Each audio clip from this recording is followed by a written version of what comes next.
Okay guys, now let's talk about the cross. We already understand what we should do with the jab, like the three options we have, I will remind you fast, yeah. And now let's talk about the cross.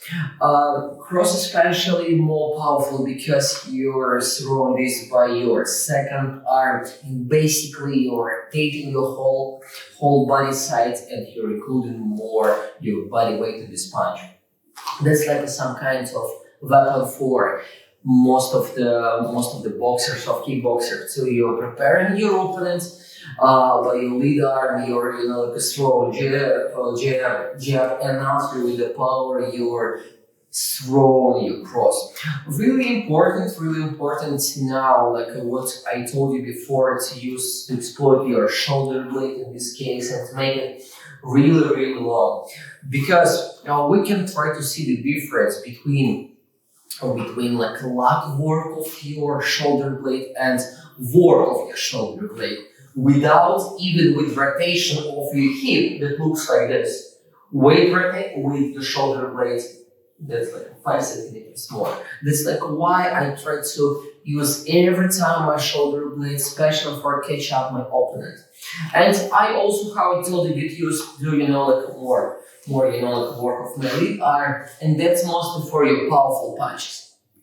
And about the cross, same guard, like the same rules. We're staying, we're keeping our equilibrium between our legs, we're keeping our right arm on our chin from here, and after under control, rotation of our shoulder, hip joint, and the leg. How I told you before, not only in the jab, you should touch by your shoulder, your chin. Head please down. Anytime I want to say you when we're going to throw our second arm punches, doesn't matter, like uppercuts, hook or cross. Anytime we're getting some risk, because we should go to the close distance, like a middle distance, close distance. From this distance, opponent can catch you up also, and you should pay attention about every detail. What does it mean like in every detail now? That means stay on your side, be ready to make like any kind of defense, any kind of protection in this case, and after throw. From your chin, from your ribs, elbow touching the ribs, your fist touching your chin, you are looking forward. You see now, I keep in my left arm here. When I will throw, my arms will make a change, will make a switch off. Boom. You see, one arm now on the control, on the defense of my chin. When I will throw my cross, second arm will be on the defense of my chin. They will make a switch. Boom. If I will stay, for example, and throw like this, and my arm will be here. My next punch, for example, if I will want to throw the combo, I will start from here, and that will look like this. That's incorrect. Anytime I'm throwing, for example, jab, my shoulder here, my second arm here. Second punch, you see, I changed my arms. Boom. After third, boom. Fourth, boom. Fifth, sixth, seventh. Doesn't matter how many punches, you should keep the main rules of your defense. Stay more side, keep your chin down, stay as close as possible.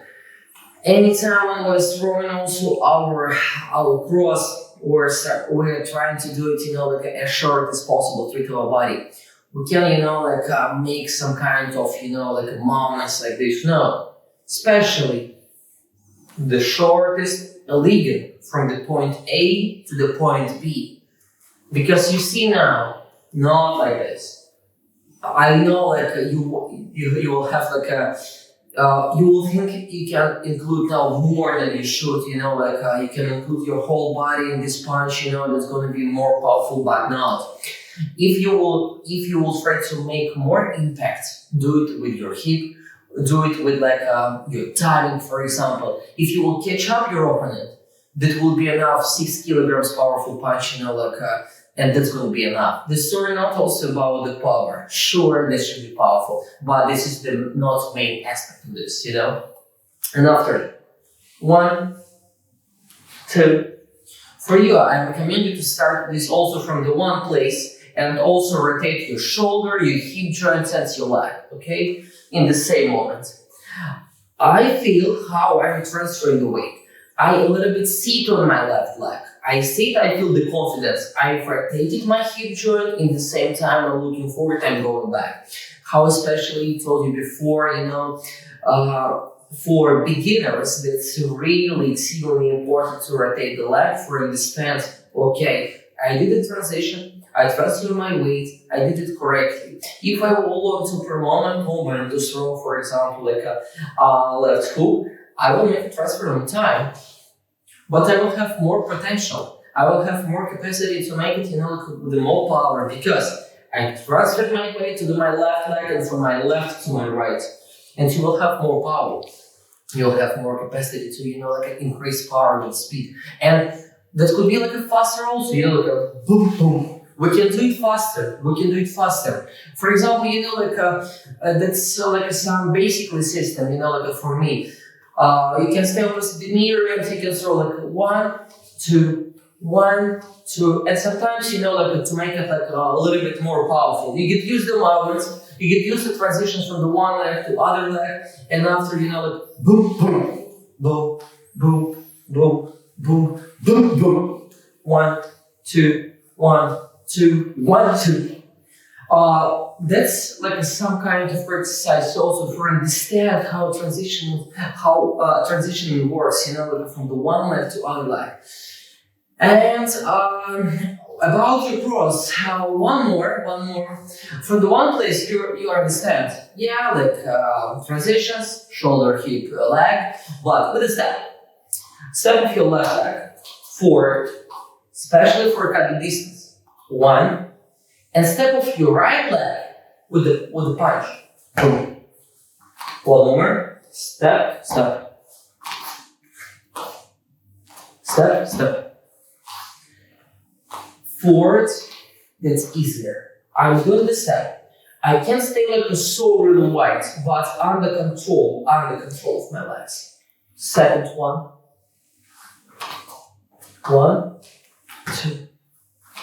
Anytime you're paying attention about equilibrium, about your balance, same way back. That's going to be a little bit harder, especially for beginners, but when you're achieved moving forward, you should try to achieve your movement back.